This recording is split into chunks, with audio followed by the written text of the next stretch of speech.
ಓಂ ಶಾಂತಿ. ವೀಕ್ಷಕರ ಅಭಿಮಾನಗಳೇ, ಗುರುಮಕ್ಕಳೇ, ಭಕ್ತರೇ, ನಿಮ್ಮೆಲ್ಲರೂ ಒಳ್ಳೆಯದಾಗಲಿ.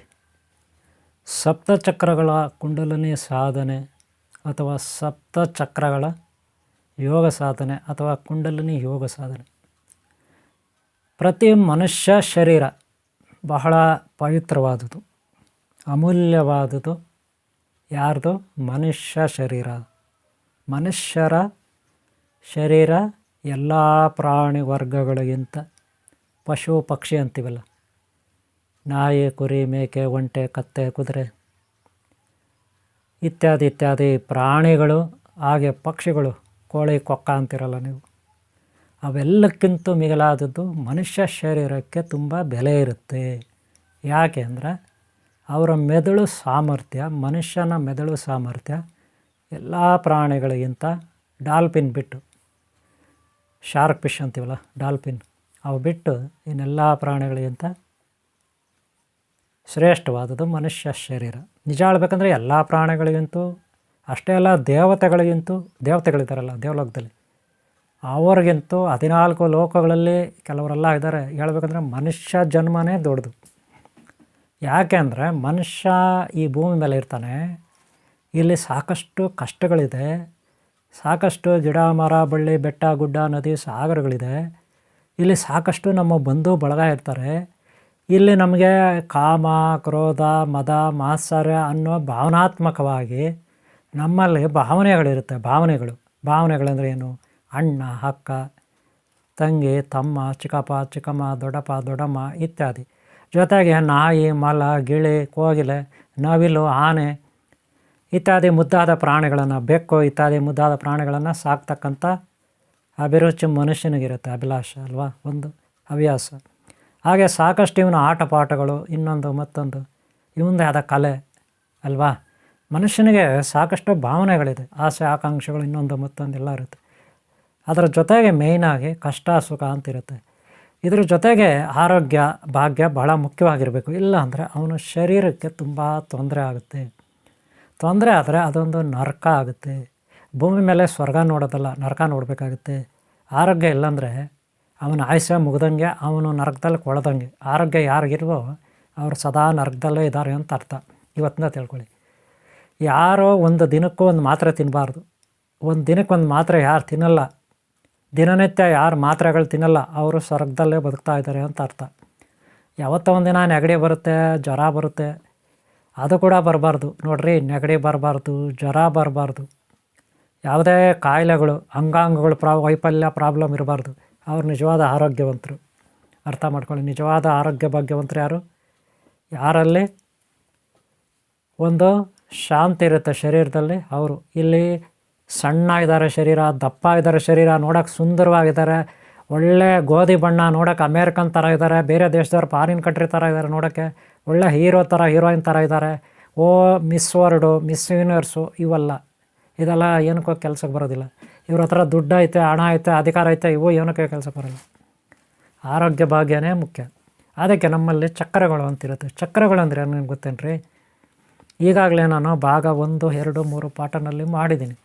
ಭಾಗ 1, ಭಾಗ 2, ಭಾಗ 3 ನೋಡಿಲ್ಲ ಅಂದರೆ ನೋಡಿದರೆ ಇದನ್ನು ಕಂಟಿನ್ಯೂ ಮಾಡಿ. ಚಕ್ರಗಳು ನಮ್ಮ ಶರೀರದಲ್ಲಿ ಏನಪ್ಪ ಅಂದರೆ ಒಂದು ಸ್ವಲ್ಪ ಎಕ್ಸ್ಪ್ಲೈನ್ ಮಾಡ್ತೀನಿ. ಒಂದು ವೇಳೆ ನೀವು ನೋಡಿಲ್ಲ ಅಂದರೆ ಇದು ತಿಳ್ಕೊಳ್ಳಿ, ಒಂದು ಎಕ್ಸ್ಪ್ಲೈನ್ ಮಾಡ್ತೀನಿ. ನಮ್ಮ ಕಾಲುಗಳಿದ್ದಾವೆ, ಅವುಗಳನ್ನು ನೋಡ್ಕೊಳ್ಳೋಕ್ಕೆ ಒಂದು ಶಕ್ತಿ ಅಂತಿರುತ್ತೆ. ಅದೆಲ್ಲಿರುತ್ತೆ? ನಮ್ಮ ಕಾಲುಗಳ ಮೇಲೆ, ಎರಡೂ ಕಾಲುಗಳ ಮೇಲೆ, ಸೊಂಟದ ಹತ್ರ ಕೆಳಗಡೆ, ಹಿಂದ್ಗಡೆ ನಮ್ಮ ಬೆನ್ಮೂಳೆ ಇರುತ್ತಲ್ಲ, ಕೆಳಗಡೆ ಕೊನೆಯ ಭಾಗದಲ್ಲಿ ಒಂದಷ್ಟು ಶಕ್ತಿ ಇರುತ್ತೆ. ಅಲ್ಲಿ ಶಕ್ತಿ ಸುತ್ತಾ ಇರುತ್ತೆ, ಪ್ರೊಡ್ಯೂಸ್ ಆಗ್ತಾ ಇರುತ್ತೆ, ಉತ್ಪನ್ನ ಆಗ್ತಾ ಇರುತ್ತೆ. ಅದು ಆ ಕಾಲುಗಳಿಗೆ ಶಕ್ತಿ ನೋಡ್ಕೊಳ್ಳುತ್ತೆ. ಅದನ್ನು ಮೂಲಾಧಾರ ಚಕ್ರ ಅಂತೀವಿ. ಅದಕ್ಕೆ ಮೇಲೆ ಬಂದರೆ ಸ್ವಾದಿಷ್ಠಾನ ಚಕ್ರ ಅಂತೀವಿ. ಅಂದರೆ ಪ್ರೈವೇಟ್ ಪಾರ್ಟ್ಸು, ಪ್ರತಿಯೊಬ್ಬ ವ್ಯಕ್ತಿಯ ಪ್ರೈವೇಟ್ ಪಾರ್ಟ್ಸ್ ಇರುತ್ತೆ. ಆ ಪಾರ್ಟ್ಸನ್ನ ನೋಡ್ಕೊಳ್ಳೋಂಥದ್ದು ಅಂದರೆ ಗುಪ್ತಾಂಗಗಳು, ಅವುಗಳು ನೋಡ್ಕೊಳ್ಳೋಂಥದ್ದು ಸ್ವಾದಿಷ್ಠಾನ ಚಕ್ರ. ಅದಕ್ಕೆ ಮೇಲೆ ಮಣಿಪುರ ಚಕ್ರ, ಸಣ್ಣ ಕರಳು ದೊಡ್ಡ ಕರಳು ನೋಡ್ಕೊಳ್ಳೋಂಥದ್ದು. ಆಮೇಲೆ ಹೃದಯ ಭಾಗ, ಶ್ವಾಸಕೋಶ ನೋಡ್ಕೊಳ್ಳೋದು ಅನಾಹತ. ಆಮೇಲೆ ವಿಶುದ್ಧ ಚಕ್ರ, ಗಂಟ್ಲು, ನಾವು ಮಾತಾಡೋಂಥದ್ದು, ಇಲ್ಲಿ ಕಫ, ಇನ್ನೊಂದು ಮತ್ತೊಂದು ಏನೇನೋ ಇರ್ತದೆ ಗಂಟ್ಲಲ್ಲಿ, ಅದು ನೋಡ್ಕೊಳ್ಳೋಂಥದ್ದು ಆರೋಗ್ಯ ಭಾಗ್ಯ. ಹಾಗೆ ಕಣ್ಣುಗಳು, ಮೂಗು, ಕಿವಿ ಇವೆಲ್ಲ ನೋಡ್ಕೊಳ್ಳೋಕ್ಕೆ ರುದ್ರ ಗ್ರಂಥಿ ಇರುತ್ತೆ.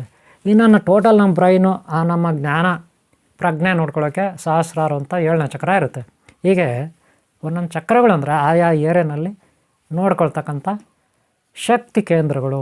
ಶಕ್ತಿ ಕೇಂದ್ರ ಅಂದ್ರೇನು? ಒಂದು ಶಕ್ತಿ ಇರುತ್ತೆ, group of energy, bio energy, spiritual energy ಅಂತ ಕರಿತೀವಿ. ಅದನ್ನು ನಾವು ಒಂದು ಶಕ್ತಿ ಕೇಂದ್ರ ಅಂತೀವಿ. ಗೊತ್ತಾಯ್ತಲ್ಲ? ಹಾಗಾದರೆ ಈಗಾಗಲೇ ನಾನು ಪಾಠ ಮಾಡಿದ್ದೀನಿ ಮೂಲಾಧಾರ ಚಕ್ರಗಳ ಬಗ್ಗೆ ಒಂದಷ್ಟು ಪಾಠ ಮಾಡಿದ್ದೀನಿ. ಭಾಗ 1, 2, 3ರಲ್ಲಿ ಮಾಡಿದ್ದೀನಿ. ಇದು ಭಾಗ 4. ಇದರಲ್ಲಿ ಏನಪ್ಪ ಅಂದರೆ ಭಾಗ 1ರಲ್ಲಿ ಚಕ್ರಗಳ ಬಗ್ಗೆ ತಿಳುವಳಿಕೆ ಕೊಟ್ಟಿದ್ದೀನಿ, ಅದು ನೋಡಿಲ್ಲ ಅಂದ್ರೆ ನೋಡಿ. ಭಾಗ 2ರಲ್ಲಿ ಮೂಲಾಧಾರ ಚಕ್ರದ ಬಗ್ಗೆ ಮಾಹಿತಿ ಕೊಟ್ಟಿದ್ದೀನಿ, ಅದು ನೋಡಿಲ್ಲ ಅಂದ್ರೆ ನೋಡಿ. ಭಾಗ 3ರಲ್ಲಿ ಮೂಲಾಧಾರ ಚಕ್ರದಲ್ಲಿ ದೇವತೆ ಯಾರು? ಗಣಪತಿ ಅಧಿಪತಿ. ಮೂಲಾಧಾರ ಚಕ್ರದ ಅಧಿಪತಿ ಯಾರು? ಗಣಪತಿ. ಅದ್ರ ಬಗ್ಗೆ ಗಣಪತಿ ಹೆಂಗೆ ಅಧಿಪತಿ ಅನ್ನೋದು ಅದರಲ್ಲಿ ತಿಳಿಸ್ಕೊಟ್ಟಿದ್ದೀನಿ.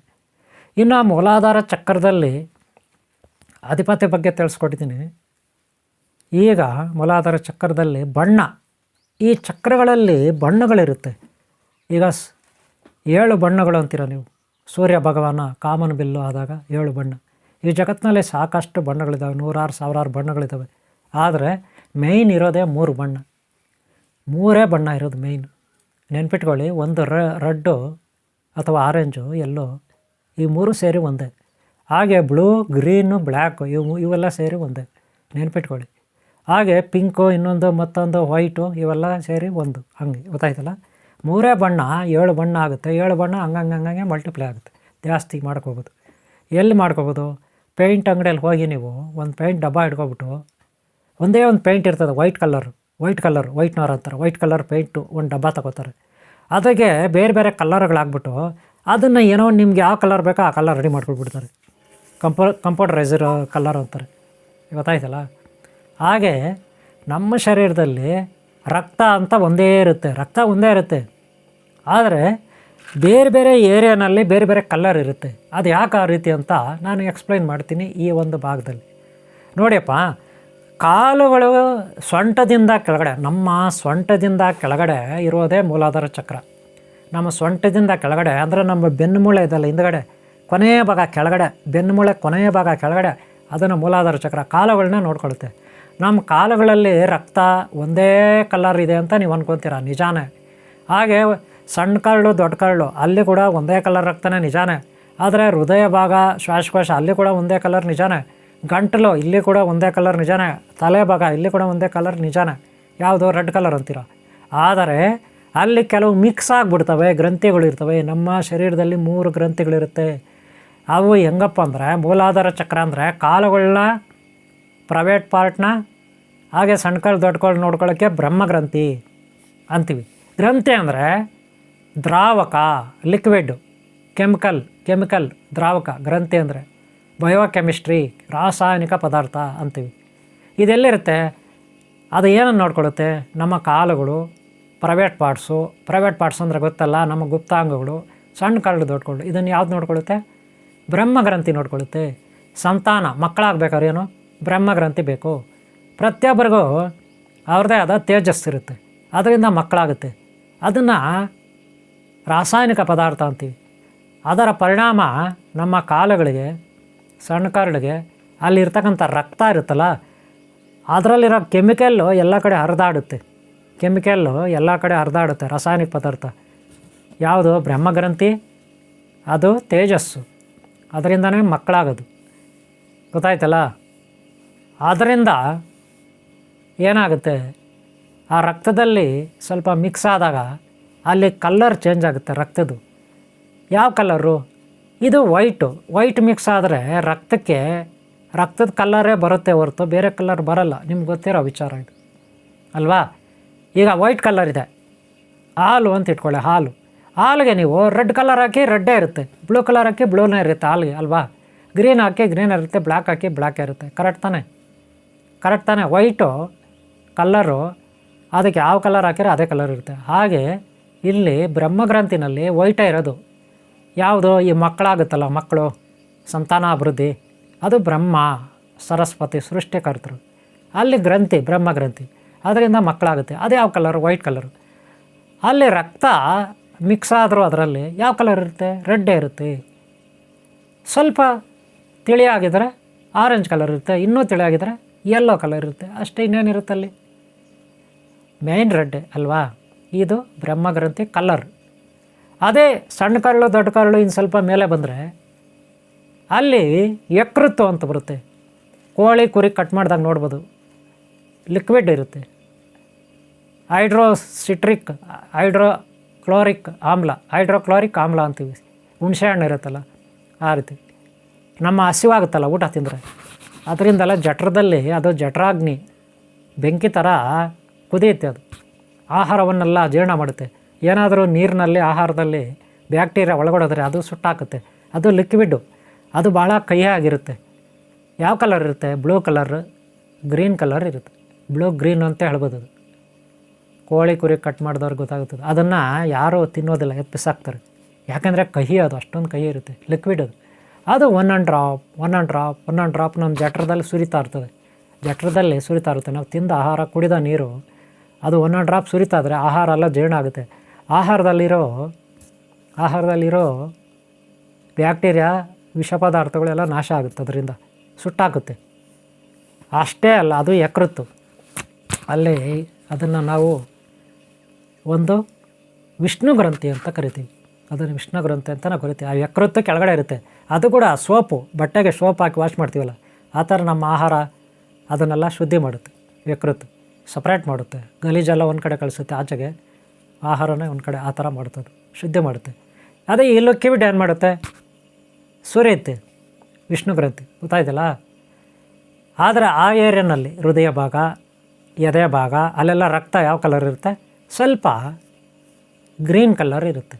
ಗ್ರೀನ್ ಬ್ಲೂ ಕಲರ್ ಇರುತ್ತೆ. ನಾನು ಮೊದಲೇ ಹೇಳಿದ್ನಲ್ಲ, ಬ್ಲೂ ಗ್ರೀನ್ ಇವೆಲ್ಲ ಒಂದೇ ಕಲರ್ ಸ್ವಲ್ಪ. ಇನ್ನು ಇಲ್ಲಿ ಬಂದರೆ ಕಫ, ಮೇಲ್ಗಡೆ ನಮ್ಮ ಮೂಗಿಗೆ ನೇರವಾಗಿ, ಮೂಗಿದೆಯಲ್ಲ ಇಲ್ಲಿ ಸರಿಯಾಗಿ ನೇರವಾಗಿ ಹೋದರೆ ಒಳಗಡೆ ಇಲ್ಲಿ ಹಣ ಇದೆಯಲ್ಲ, ಇಲ್ಲಿ ಪಿಟ್ಯೂಟರಿ ಪೈನಲ್ ಗ್ರಂಥಿ ಇರುತ್ತೆ, ರುದ್ರ ಗ್ರಂಥಿ ಅಂತೀವಿ. ಪಿಟ್ಯೂಟರಿ ಪೀನಲ್ ಗ್ರಂಥಿ ಇಲ್ಲಿ ಸರಿಯಾಗಿ ನೇರವಾಗಿ, ಅದು ಒಂದೊಂದು ಡ್ರಾಪ್ ಕೆಳಗಡೆ ಬರ್ತಾ ಇರುತ್ತೆ. ಎಲ್ಲಿ ಬರುತ್ತೆ? ಗಂಟ್ಲಿಗೆ ಮೇಲಗಡೆ ಮೂಗಿಂದ ನೇರವಾಗಿ ಕೆಳಗಡೆ ಬರ್ತಾ ಇರುತ್ತೆ, ಬಾಯಿ ಒಳಗಡೆ. ಅದು ಗಂಟ್ಲಿಗೆ ಸೇರುತ್ತೆ. ಗಂಟ್ಲಿಗೆ ಸೇರಿದ ತಕ್ಷಣ ಕಫ ಆಗಿಬಿಡುತ್ತೆ. ಹೇಳ್ಬೇಕಂದ್ರೆ ಅದೇ ಅಮೃತ. ಅದು ಯಾಕೋ ಗಂಟ್ಲಿಗೆ ಬಂದ ತಕ್ಷಣ ಕಫ ಆಗಿ ಪರಿವರ್ತನೆ ಆಗುತ್ತೆ. ಕಫ ಅಂದರೆ ವಿಷ.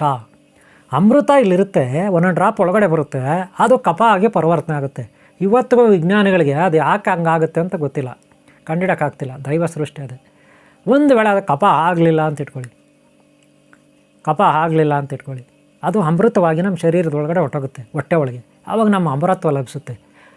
ಅದನ್ನು ನಾವು ಆಕ್ಟಿವೇಟ್ ಮಾಡ್ಕೋಬೇಕಂದ್ರೆ ಅಲ್ಲಿಗೆ ಬ್ರಹ್ಮಗ್ರಂಥಿ ಮಕ್ಕಳನ್ನು ಪಡಿತೀವಿ. ವಿಷ್ಣು ಗ್ರಂಥಿ ಶರೀರಕ್ಕೆ ಆಹಾರ, ಇನ್ನೊಂದು ಮತ್ತೊಂದು ಶುದ್ಧಿ ಆಗುತ್ತೆ. ಅದೇ ರುದ್ರಗ್ರಂಥಿ ಅಮೃತವನ್ನು ನೀಡುತ್ತೆ. ಅದಕ್ಕೆ 6 ಚಕ್ರಗಳನ್ನು ನಾವು ದಾಟಿ ಮೇಲೆ ಹೋದಾಗ, 7 ಚಕ್ರಕ್ಕೆ ಹೋದಾಗ ಸಹಸ್ರಾರು. ಇಷ್ಟೆಲ್ಲ ಮಾಡ್ಬೇಕು. ನಾವು ಆಸೆ ಆಕಾಂಕ್ಷೆಗಳನ್ನು ಬಿಡಬೇಕು. ಯಾವುದು?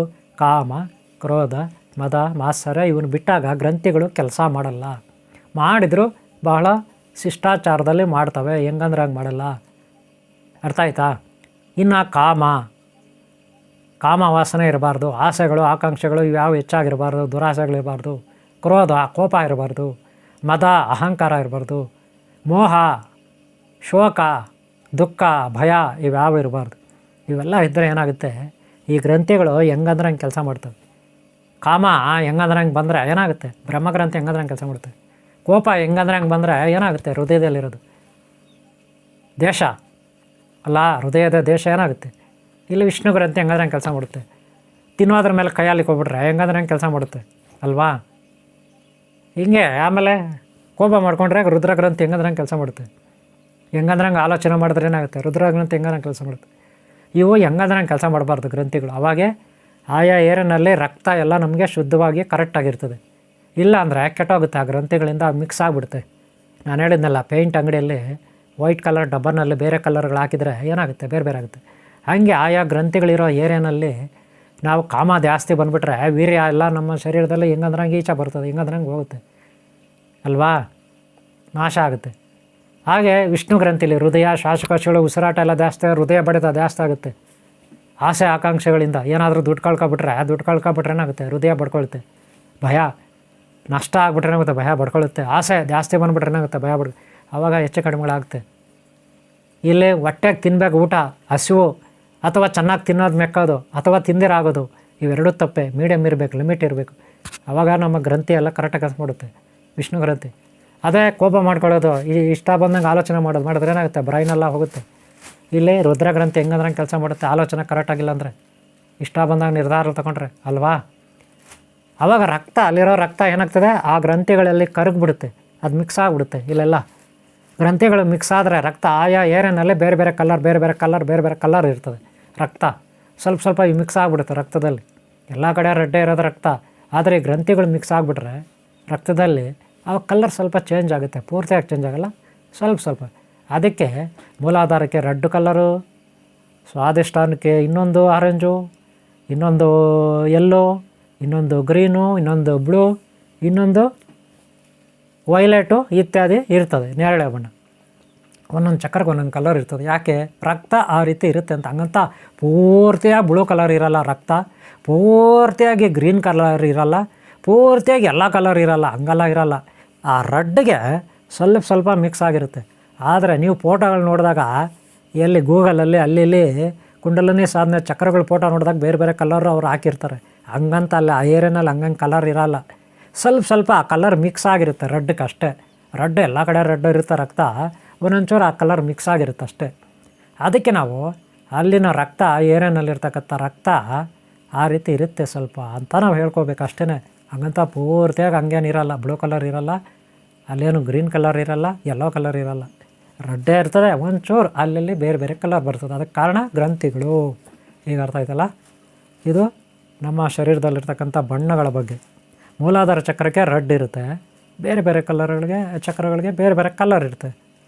ನೀವು ಸ್ಕ್ರೀನ್ ಮೇಲೆ ನೋಡ್ಬೋದು, ಸ್ಕ್ರೀನ್ ಮೇಲೆ ನೀವು ನಾನು ಹಿಂದ್ಗಡೆ ಅಕ್ಕಪಕ್ಕ ನೋಡ್ಬೋದು ಕಲರ್ಗಳು ಯಾವ ಇರುತ್ತೆ, ಯಾವ್ಯಾವ ಏರಿಯಾನಲ್ಲಿ ಯಾವ ಸ್ಟೇಜ್ನಲ್ಲಿ ಕಾಲುಗಳ ಹತ್ರ ಯಾವುದಿದೆ ಮೂಲಾಧಾರ ಚಕ್ರಕ್ಕೆ. ಆಮೇಲೆ ಇನ್ನು ಸ್ವಲ್ಪ ಮೇಲೆ ಬಂದರೆ ಯಾವುದಿದೆ, ಇನ್ನು ಸ್ವಲ್ಪ ಹೃದಯದ ಹತ್ರ ಬಂದು ಯಾವುದಿದೆ, ಮೂರನೇ ಚಕ್ರ ಯಾವುದು, ಒಂದನೇ ಚಕ್ರ ಮೂಲಾಧಾರ ಹೆಂಗಿದೆ, ಸ್ವಾದಿಷ್ಟಾನ ಹೆಂಗಿದೆ, ಮಣಿಪುರ ಹೆಂಗಿದೆ, ಅನಾಹತ ಹೆಂಗಿದೆ, ವಿಶುದ್ಧ ಹೆಂಗಿದೆ, ಆಜ್ಞೆ ಹೆಂಗಿದೆ ನೋಡಿ, ಸಹಸ್ರ ಹೆಂಗಿದೆ, ಕಲರ್ಗಳು ನಿಮಗೆ ಸ್ಕ್ರೀನ್ ಮೇಲೆ ನೋಡ್ಬೋದು ಅಲ್ವಾ. ಇದು ಚಕ್ರಗಳ ಬಗ್ಗೆ ಕಲರ್. ಏನೋ ಗಾಬರಿ ಆಗಬೇಡ್ರಿ, ಅಲ್ಲಿ ಸ್ವಲ್ಪ ಮಿಕ್ಸ್ ಆಗುತ್ತೆ ಗ್ರಂಥಿಗಳು. ಇರೋದೇ 3 ಗ್ರಂಥಿ, ಬ್ರಹ್ಮಗ್ರಂಥಿ, ವಿಷ್ಣು ಗ್ರಂಥಿ, ರುದ್ರಗ್ರಂಥಿ 3. ಆದರೆ ಅದರಲ್ಲಿ ಡಿವೈಡ್ ಆಗುತ್ತೆ, ಒಂದೊಂದು ಗ್ರಂಥಿನೂ 3 ಕಡೆ ನೋಡ್ಕೊಳ್ಳುತ್ತೆ ಚಕ್ರಗಳನ್ನು. ಯಾಕಂದರೆ 7 ಚಕ್ರ ಇರ್ತವೆ, 3 ಗ್ರಂಥಿ ಇರ್ತವೆ, ಅವು ಹಂಚ್ಕೊಬಿಡ್ತವೆ ಆಯಾ ಏರಿಯಾನ. ಗೊತ್ತಾಯ್ತಲ್ಲ? ಓಕೆ, ಎಷ್ಟು ಬಣ್ಣಗಳ ಬಗ್ಗೆ ನಾನು ಮಾಹಿತಿ ಕೊಟ್ಟಿದ್ದೀನಿ ನಿಮಗೆ. ಹೊರಗಡೆ ಬಣ್ಣಗಳು ಏನಿದೆ ಅದೇ ನಮ್ಮ ಶರೀರದಲ್ಲಿರುತ್ತೆ. ಗೊತ್ತಾಯ್ತಲ್ಲ? ಇದು ಬಣ್ಣಗಳ ಬಗ್ಗೆ, ಚಕ್ರಗಳ ಬಗ್ಗೆ ಇಷ್ಟು ಮಾಹಿತಿ. ನೆಕ್ಸ್ಟು ಮಂತ್ರಗಳು. ಆಯಾ ಚಕ್ರಗಳಲ್ಲಿ ಏನೇನು ದೇವತೆಗಳು, ಶಾಕಿನಿ, ಡಾಕಿನಿ, ಆಕಿನಿ, ಕಾಕಿನಿ, ಚಾಮುಂಡ, ಕೂಷ್ಮಾಂಡ, ಇನ್ನೊಂದು ಮತ್ತೊಂದು ಅಂತಿರಲ್ಲ ನೀವು, ಅವೆಲ್ಲ ದೇವತೆಗಳಿರ್ತವೆ. ಶಕ್ತಿ ದೇವತೆಗಳ ಬಗ್ಗೆ ಪರಿಚಯ ಮಾಡ್ಕೊಳ್ಳೋಣ. ಯಾವ ಶಕ್ತಿ ದೇವತೆಗಳು ಯಾವ ಚಕ್ರದಲ್ಲಿರ್ತಾರೆ, ಯಂತ್ರ, ತಂತ್ರ, ಮಂತ್ರ, ಬೀಜಾಕ್ಷರಗಳು, ಸ್ವರಗಳು ಇವೆಲ್ಲ ಇರುತ್ತೆ ಶರೀರದಲ್ಲಿ. ಅವೆಲ್ಲ ಹೇಗೆ ಅಂತ ನೋಡೋಣ. ಓಕೆನಾ?